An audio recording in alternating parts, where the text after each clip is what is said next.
this year for 2024, I created a list of 40 brands that I have not done yet. And yeah, a lot of them are in my puzzle pile right now, and for some reason I keep passing over them. So I'm going to pull out some of them and share with you what I have, and also some of the goals I have for 2024.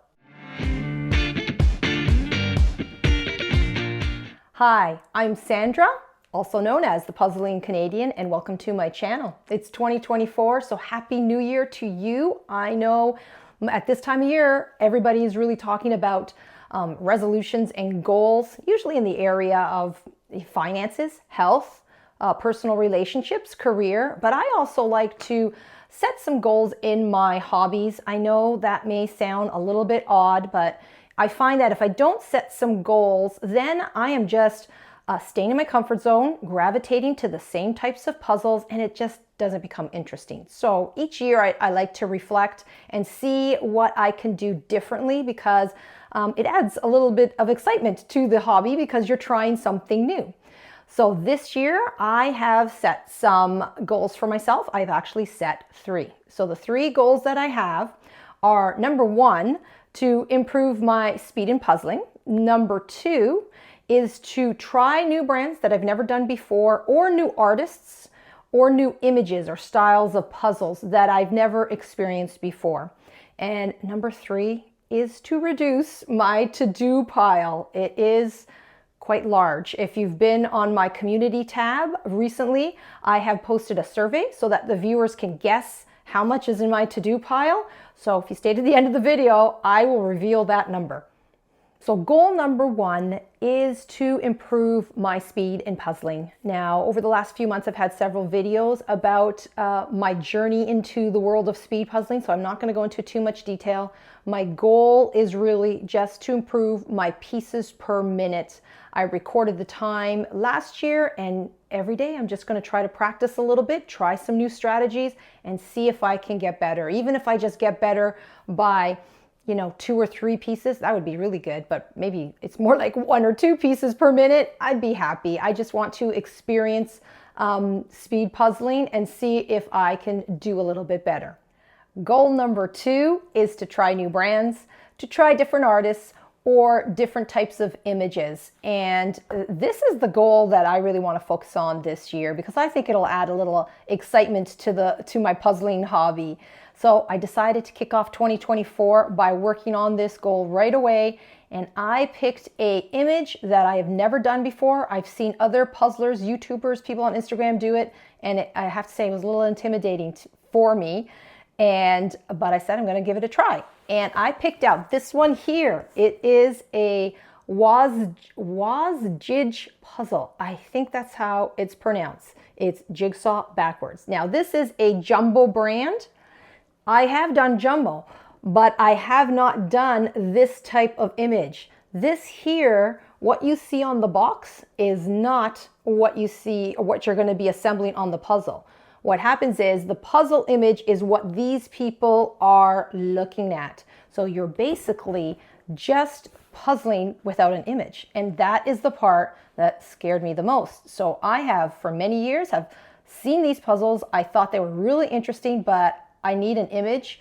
And so I stayed away from it, but not this year. This year I said I'm going to try something new, and this is one of them that I wanted to give a try. Now, in the puzzle, they do provide you with a clue. So they give you, I'm just going to show you here, a sheet, and it provides you with a few details to get you started. So in this case, I could start working on some of these details, but I usually like to start from the edges, the border first, and then work inward. And that's what I did with this one here. It was slow going. However, I was quite excited to work on it because the curiosity just got the better of me. As I kept doing it, I'm like, what is going to unfold in this image? So I kept wanting to do it. So in the end, it was really fun to assemble. I will be showing you the finished image now. So if you do not want to see it, maybe you have this in your to-do pile, I'll give you a few seconds to move ahead.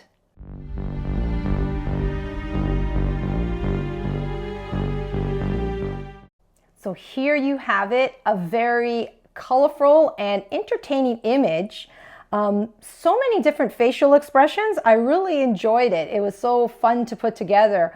And if you take a look at this image, this is, I guess, how some of us feel in the beginning of setting your New Year's resolution. The puzzle is actually called New Year's Resolutions. And I definitely will be doing another was-jig puzzle. I stayed away because I was a little scared, but I gave it a try and I kind of like it. I do really like how they have a very colorful puzzle. Like in all of them that I've seen, there's a lot of color. So I think that's what makes it fun to complete. Even though you don't have the image, you do have a lot of color to guide you and a lot of detail. So I enjoyed that one. So now I'm going to share with you some of the brands that I've never done, but they are sitting in my to-do pile. So if you've done any of these brands and you have any feedback about it, please leave a comment. I'd like to get some idea of what your experience was with any one of these brands. So the first brand that's been in my pile for a while is Cloudberries. This one here, poolside. It's like it's been there for a while, but it's a nice image. I'm not sure why, I just keep passing it over, but Cloudberries is one of them. This one I recently picked up, and I picked up because it's a Bridgerton puzzle. So this one is, I think it's Lawrence King. I've never done a Lawrence King puzzle. So I'm waiting for, in a couple of months, just before season 3, I'm gonna start working on that one. This one, again, I received in a trade, still have not worked on it. And many people have done Ebu puzzles and they really like it. It's like, I do find it very colorful, so I will need to get this one done. This one's called Koala House Party, a very cute one. I've been puzzling for several years now and I have not done a wooden puzzle, but I do have one in my pile and it's this one here. It's a Mr. Bob puzzle. It is called Billy's Bottle Brush. It's 252 pieces. This puzzle was the first time I participated in the Puzzle Olympics. This was my prize. So it's now been a couple of years and I still haven't done it. It's an Australian brand. So I'm really happy that I have it. And I think I need to now experience wooden puzzles, and I'll start off with this one here. And next is Better Company. I got this one in a trade. It has a 90s vibe and it is called Remember the 90s. So I'm looking forward to working on this one. The next up is a Pieces and Piece puzzle and it is called Flaments Roses. And this is the first one that I bought in this brand, and it is a brand from France. So I'm looking forward to working on that one too. Then I have a few more back here. I'll start off with this one. This one here is a gold puzzle. It is a brand from Turkey, and this one here is called Musical Graffiti. So this one not only is a brand that I have not done, but the image is very different. It's not something I would usually do. So I picked out this one, and it's 1,500 pieces. Then I have Magnolia. Now, this is the third Magnolia. I have 3 Magnolias in my pile, so I definitely have to do this one very soon because I keep accumulating them, but I don't work on them. So this is the Magnolian one. I think this was the most recent one I picked up. Yeah, it's called Autumn Kiss, and it's such a pretty image. So I need to work on one of these Magnolia puzzles. And this one here I received for as a Christmas gift. So it's a Graphica puzzle, 3,000 pieces. I'm looking forward to working on this one. I can't even remember. Oh, it's called Inside the House. So I really like this image. I'll have to set some time aside to work on this. This will also be my first time doing a large piece count in this brand. So I haven't done this brand, and probably the first one I'll do is this large piece count. So those are some of the brands that I have not done, but I have currently in my to-do pile, so I can start with those. However, there's still many more on the list that I do not have. So I'm just going to read off a few of them that I am interested in getting or working on. Arcadia Puzzles, Happily Puzzle, Lucky Puzzles, Mango Puzzles, Mud Puppy, Seltzer Goods, Stumpcraft, and Villager Puzzles are just a few other brands that are on my 2024 to-do list, which are new brands that I've never tried before. Okay, now, goal number 3. to reduce my to-do pile. This will be the most difficult goal to achieve. I guess it's kind of like, beginning of the year, everybody says they want to lose X amount of pounds. It's going to be difficult like that. I've just have too many puzzles in my house and there's no more room.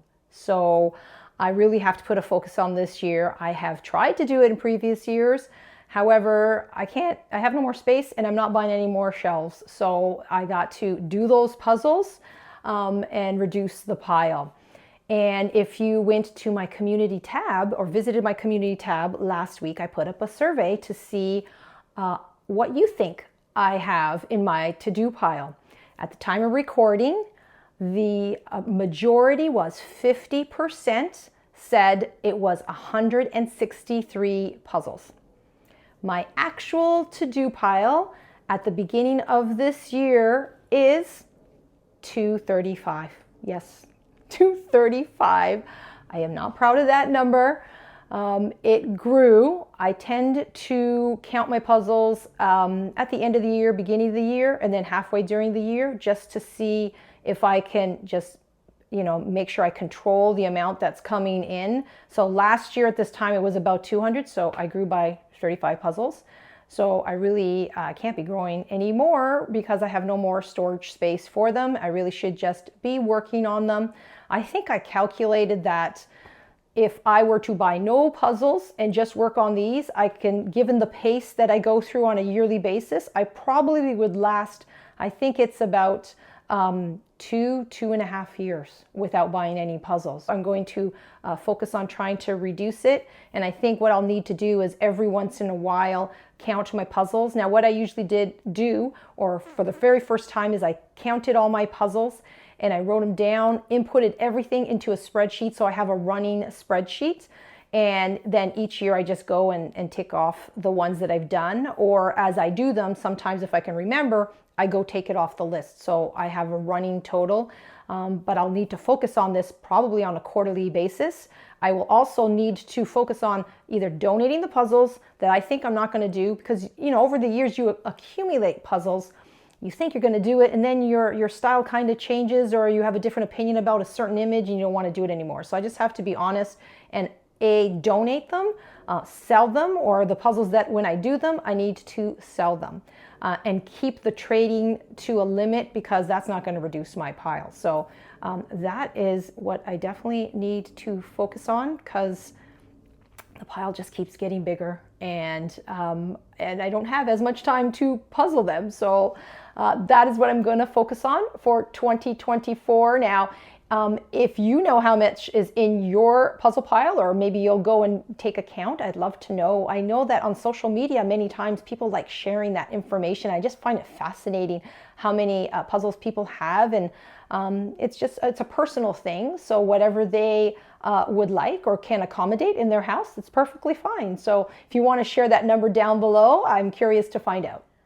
Thank you so much for viewing my video. If you enjoyed it, please tap that like button. If you haven't had a chance to subscribe, please do so. I have been working on some ideas for videos for the month of January, and one of them is going to be a YouTuber collaboration. So you don't want to miss out. More details will be coming soon, so please subscribe. I appreciate you stopping by to visit my channel, and until next time, happy puzzling.